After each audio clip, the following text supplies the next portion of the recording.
السلام علیکم ورحمۃ اللہ وبرکاتہ۔ میں ہوں بلال خان اور آپ دیکھ رہے ہیں MBK۔ ناظرین، آج ایک انتہائی افسوسناک خبر کے ساتھ، بلکہ افواہ نما خبر کے ساتھ آپ کی خدمت میں حاضر ہوں۔ وہ افسوسناک خبر یہ ہے کہ اسرائیل کے سب سے بڑے اخبار ہارٹز کے ایڈیٹر ایوی شراف نے دعویٰ کیا ہے کہ اسرائیلی جہاز پاکستان کی سرزمین پر لینڈ کر گیا ہے۔ ایوی شراف نے ٹویٹر پر ایک ٹویٹ میں فضائی ٹریک کی ایک تصویر پوسٹ کرتے ہوئے لکھا ہے کہ اسرائیل کا جہاز اسلام آباد میں لینڈ کرنے کے بعد 10 گھنٹے وہاں پہ رکا رہا ہے اور 10 گھنٹوں کے بعد اسرائیلی جہاز واپس آیا ہے۔ اس خبر کے بعد پاکستان کے سوشل میڈیا پر بھونچال کی صورتحال ہے۔ نہ صرف سوشل میڈیا بلکہ مین سٹریم میڈیا پر بھی اس حوالے سے آوازیں اٹھنا شروع ہو گئی ہیں۔ سوشل میڈیا صارفین کی طرف سے حکومت سے مسلسل اس خبر کی تصدیق یا تردید کرنے کا مطالبہ کیا جا رہا ہے۔ برطانوی نشریاتی ادارے BBC نے بھی اس حوالے سے ایک سٹوری شائع کی۔ اس سٹوری کے متعلق سابق وزیر داخلہ چودھری احسن اقبال نے کہا کہ حکومت کو حقیقی صورتحال سے آگاہ کرنا چاہیے۔ احسن اقبال کے اس ٹویٹ کا جواب دیتے ہوئے وزیر اطلاعات و نشریات فواد چودھری نے طنزیہ انداز میں کہا، حقیقی صورتحال یہ ہے کہ عمران خان نہ نواز شریف ہے اور نہ ہی اس کی کابینہ میں آپ جیسے ارسطو۔ ہم نہ مودی جی سے خفیہ مذاکرات کریں گے نہ اسرائیل سے۔ آپ کو پاکستان کی اتنی ہی فکر ہوتی جتنی آج ظاہر کر رہے ہیں تو آج ہم ان حالات میں نہ ہوتے۔ جعلی فکر نہ کریں، پاکستان مضبوط ہاتھوں میں ہے۔ فواد چودھری کی اس گول مول سی وضاحت کے بعد یہ معاملہ مزید گھمبیر ہوتا جا رہا ہے۔ ہونا تو یہ چاہیے تھا کہ وزیر اطلاعات و نشریات کو اگر اس پر بیان دینا ہی تھا تو اس حوالے سے وضاحت کرتے کہ اس خبر کے اندر کتنی صداقت ہے یا اس میں کتنا جھوٹ ہے، لیکن انہوں نے اس پر کوئی وضاحت نہ دی بلکہ اپنے سیاسی مخالف کو کاؤنٹر اٹیک کرنے کے بعد اس موضوع پر چپ سادھ لی۔ ہمارے وزیر اطلاعات فواد چودھری صاحب اس حوالے سے کوئی واضح موقف نہیں اپنا سکے، لیکن پاکستان سول ایوییشن نے اس بات کی مکمل تردید کی ہے کہ اسرائیل کا کوئی جہاز پاکستانی سرزمین پر نہیں اترا۔ سول ایوییشن نے اس خبر کی تردید کرتے ہوئے یہ بھی کہا کہ اس خبر کو صرف اور صرف افواہ کے طور پر جانا جائے اور اس میں کوئی صداقت نہیں کہ پاکستانی سرزمین پر اسرائیلی جہاز کا گزر تک نہیں ہوا، چہ جائے کہ 10 گھنٹے اس کا یہاں پہ قیام ہوا ہو۔ اس خبر سے جہاں پاکستان کے لوگوں کو انتہائی بے چینی ہے، وہیں پہ عالم اسلام کی نظریں بھی پاکستان پر گھڑی ہوئی ہیں، کیونکہ پاکستان وہ ملک ہے جس نے آج تک اسرائیل کو بطور ریاست تسلیم نہیں کیا۔ اسرائیل اور اس کے سرپرستوں کی طرف سے ہزارہا کوششیں کی گئی ہیں کہ پاکستان سے اسرائیل کو بطور ریاست منوایا جائے اور سفارتی تعلقات رکھے جائیں، لیکن تاحال پاکستان کے اندر مذہبی قوتوں کے دباؤ میں آ کر حکومت نے آج تک کوئی ایسا احمقانہ فیصلہ نہیں کیا۔ لیکن موجودہ صورتحال کچھ ایسی نظر آ رہی ہے کہ جس میں ہمیں شاید یہ گمان ہو رہا ہے کہ جو عالمی کوششیں ہیں کسی نہ کسی حد تک وہ کامیاب ہوتی دکھائی دے رہی ہیں۔ سرزمین مقدس پر اسرائیل جیسے ناپاک ملک کے جہاز کی لینڈنگ کتنی حقیقت ہے، یہ آئندہ آنے والے دنوں میں مزید صورتحال واضح ہو جائے گی، کیونکہ جب بھی کوئی افواہ اٹھتی ہے تو اس کے پیچھے کوئی نہ کوئی خبر ضرور ہوتی ہے۔ کہا جاتا ہے کہ جہاں پر دھواں اٹھتا ہے وہاں آگ ضرور لگی ہوتی ہے، لیکن دوسری طرف اگر ہم دیکھیں کہ اسرائیل کے ایک صحافی کی طرف سے یہ خبر کو بریک کرنے کی کیا وجہ ہو سکتی ہے؟ کیا ایسی چیزیں جنہیں ہمیشہ خفیہ رکھنا چاہیے اس کے لیے اسرائیل کے اس صحافی نے بغیر سوچے سمجھے اس خبر کو بریک کیا ہوگا؟ ایسا کبھی بھی ممکن نہیں ہوتا کہ ریاستیں جب جس چیز کو چھپانا چاہیں وہ کسی بھی شخص کو بریک کرنے کی اجازت نہیں ہوتی۔ یقیناً اس مشن کے اندر اگر اس میں صداقت تھی تو کوئی ایسی ناکامی ضرور ہوئی ہوگی کہ جس کے بعد عوامی توجہ کو منتشر کرنے کے لیے اسرائیلی صحافی کے ذریعے اس خبر کو بریک کروایا گیا ہے۔ ایوی شراف نے جو فضائی ٹریک کی تصویر شائع کی ہے اس کے اندر تو بظاہر یہ دکھایا جا رہا ہے کہ اردن اور پاکستان کے درمیان اسرائیلی جہاز نے سفر کیا ہے۔ اب سوال یہ اٹھایا جا رہا ہے کہ آیا وہ جہاز اگر پاکستانی سرزمین پر اترا ہے تو اس میں کون آیا تھا اور واپس کون گیا؟ اس وقت پاکستان میں ایرانی لابی کے نزدیک سمجھے جانے والے لوگوں کی طرف سے یہ سوال مسلسل اٹھایا جا رہا ہے کہ پاکستان اس پر اپنی پوزیشن کو واضح کرے۔ سینئر صحافی طلعت حسین نے ایک ٹویٹ میں کہا کہ اسرائیلی جہاز کی آمد کی جو خبر ہے یا افواہ ہے یہ انتہائی پریشان کن ہے۔ ایران جیسے ممالک کھڑے کانوں کے ساتھ اس خبر کو سن رہے ہوں گے، ہمیں اس کے بارے میں وضاحت دینی چاہیے۔ دوسری طرف پاکستان میں موجود ایرانی لابی کے وہ لوگ جو سعودی عرب کے مخالف ہیں، انہوں نے یہ نقطہ نظر بھی اٹھایا ہے کہ سعودی عرب اور پاکستان کے درمیان حالیہ جو تعلقات ہیں اور وزیر اعظم عمران خان کے دورہ سعودی عرب میں سعودی عرب نے پاکستان کو 12 ارب ڈالرز کا جو پیکیج دیا ہے وہ سعودی عرب نے نہیں بلکہ وہ سعودی عرب کے توسط سے اسرائیل کی جانب سے دیا گیا ہے۔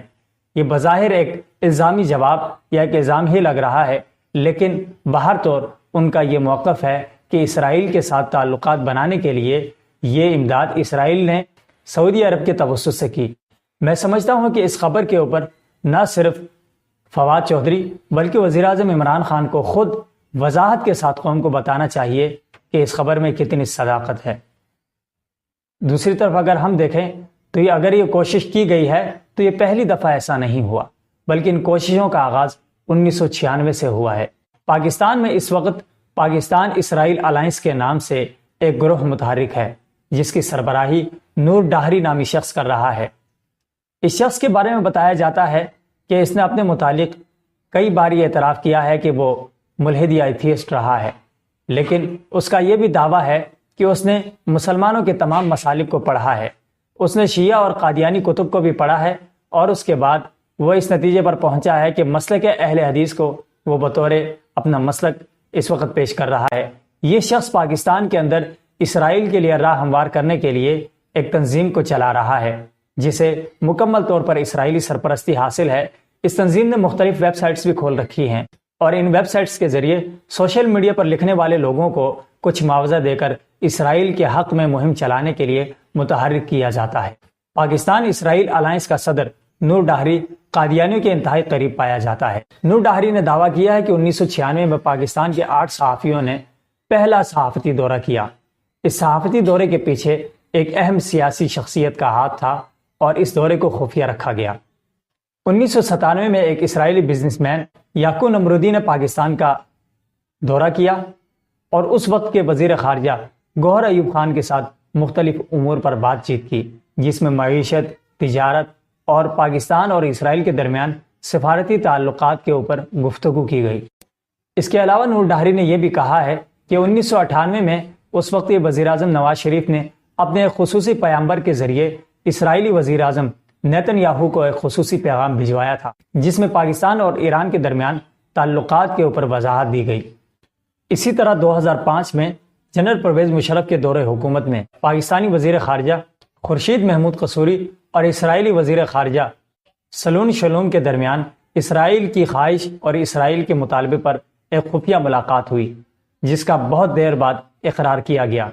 جنرل پرویز مشرف اسرائیل کے لیے انتہائی نرم گوشہ رکھنے والا حکمران تھا جس کی یہ کوشش تھی کہ پاکستان اور اسرائیل کے درمیان سفارتی تعلقات بحال ہونے چاہیے، اور اگر یہ کہا جائے کہ پاکستان کے اندر اسرائیلی لابی کو سپیس فراہم کرنے کے لیے پس پردہ جنرل مشرف نے سب سے زیادہ کوششیں کی ہیں تو یہ بے جانا ہوگا۔ جیسے کہ میں نے آپ کو بتایا کہ پاکستان کے اندر پاک اسرائیل الائنس کے نام سے ایک تنظیم چل رہی ہے جو کہ اس وقت مختلف ویب سائٹس اور سوشل میڈیا کا سہارا لے کر عام پاکستانی مسلمانوں کے ذہنوں میں شکوک و شبہات ڈال رہی ہے۔ اس تنظیم کا سربراہ نور ڈاہری صرف اکیلا نہیں ہے، اس نے اپنے ساتھ کئی پاکستانیوں کو شامل کر لیا ہے اور یہ شخص قادیانیوں کا انتہائی قریب سمجھا جاتا ہے۔ Qadiani website Rabwah Times کو انٹرویو دیتے ہوئے اس نے کہا کہ وہ اعزاز سمجھتا ہے کہ اسرائیل نے اسے صہیونی تنظیم کا رکن منتخب کیا ہے۔ آپ کو ایک اور افسوسناک بات بھی بتاتا چلوں کہ نور ڈاہری کے ساتھ اس الائنس میں پاکستان کی ایک بڑی مذہبی شخصیت کا بیٹا بھی شامل ہے۔ یہ شخص اس وقت ملیشیا میں مقیم ہے، لیکن فیصل آباد سے تعلق رکھنے والی اس مذہبی شخصیت کا یہ بیٹا پاک اسرائیل الائنس کو مکمل سپورٹ کرتے ہوئے مذہبی طبقے کو اسرائیل کی جانب راغب کر رہا ہے۔ پاکستان اور اسرائیل میں صرف 9 مہینے کا فرق ہے اور پاکستان اسرائیل کو آج تک بطور ریاست تسلیم کرنے سے انکاری ہے، اور اس کی سب سے بڑی وجہ یہ ہے کہ اسرائیل ایک غاصب ریاست ہے جس نے سرزمین مقدس فلسطین کے اوپر قبضہ کیا، مسلمانوں کے قبلہ اول بیت المقدس کو اپنے پنجہ استبداد میں لے کر آج تک فلسطینی مسلمانوں کا قتل عام کر رہا ہے۔ مسجد اقصی پر قابض اسرائیلی اور صہیونی مسلمانوں کو اپنی اصل سے ہٹا کر اپنے عقائد کے مطابق سرزمین مقدس پر قابض ہیں۔ آج تک اسرائیل فلسطینی مسلمانوں کا ان کا حق آزادی نہیں دے رہا، لیکن ایک چھوٹے سے ملک اسرائیل کی سرپرستی میں امریکہ، یورپ اور تمام تر جو باطل قوتیں ہیں وہ اس کی سرپرستی کر رہے ہیں۔ پاکستان کو شاید ان حالات میں مجبور کیا جا رہا ہے کہ وہ اسرائیل کو تسلیم کرے، اور ظاہری سی بات ہے کہ پاکستان کے لیے ایک ایسے ملک کو تسلیم کرنا کہ جو بذات خود نظریہ پاکستان کی نفی ہے بہت مشکل ہے۔ اگر کچھ حکومتیں اسرائیل کے انتہائی نزدیک ہونے کے لیے کاوشیں کرتی ہیں، لیکن وہ عوامی پریشر کی وجہ سے خوف میں آ جاتی ہیں۔ عمران خان کی حکومت میں اس طرح کی خبر کا آنا مزید گھمبیر اس لیے بھی ہے کہ ان کے متعلق پہلے سے ہی یہودی لابی کا آدمی ہونے کے الزامات لگائے گئے ہیں۔ یہ الزامات نہ صرف مولانا فضل الرحمان یا ان جیسے ان کے سیاسی مخالفین نے لگائے، بلکہ ان الزامات کی شروعات حکیم سعید جیسی شخصیت کی کتاب سے ہوئے تھے۔ تو میرا خیال ہے کہ اس وقت قوم جس بے چینی میں ہے، اور مسلم دنیا بلکہ پوری دنیا ہمیں اس وقت دیکھ رہی ہے کہ پاکستان اس حوالے سے کیا موقف اپناتا ہے۔ خدا نخواستہ اگر اسرائیلی ناپاک کوشش کامیاب ہو گئی ہے اور ہم نے بڑی خاموشی سے، ہماری ریاست نے اسے تسلیم کیا ہے، ہمارے سیکیورٹی ادارے، ہمارا پورا مقننہ، ہماری پارلیمنٹ اور جتنے بھی ہمارے ادارے ہیں، انہوں نے اس کے اوپر چپ سادھ لی ہے، تو میرے خیال میں اس سے بڑی ناکامی اور پاکستان کے مقصد قیام پر سب سے بڑا دھبا اور کوئی نہیں ہو سکتا۔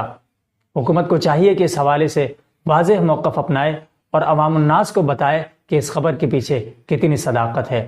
اور اس کے ساتھ ساتھ آپ کو یہ بھی بتاتا چلوں کہ پاکستان کے اندر متحرک اسرائیلی لابی کے لیے کام کرنے والے لوگ پاکستانیوں کو خفیہ طور پر دوسرے ممالک کے ذریعے اسرائیل بھجواتے ہیں۔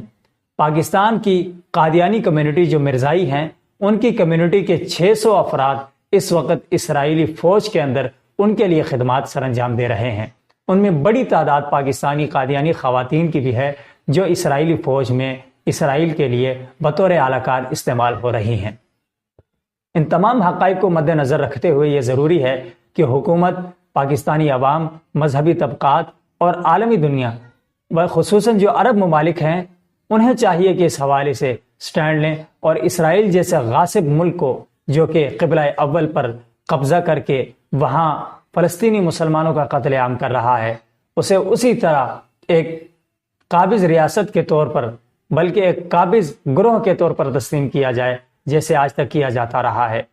اور پاکستان کے لیے اس لیے ضروری ہے کہ آج تک پاکستانی سرزمین پر ایسا ناپاک قدم نہیں رکھا۔ خدا کرے کہ تعصب قیامت صہیونیوں کے غلیظ اور قابض قدم سرزمین مقدس پر نہ پڑیں۔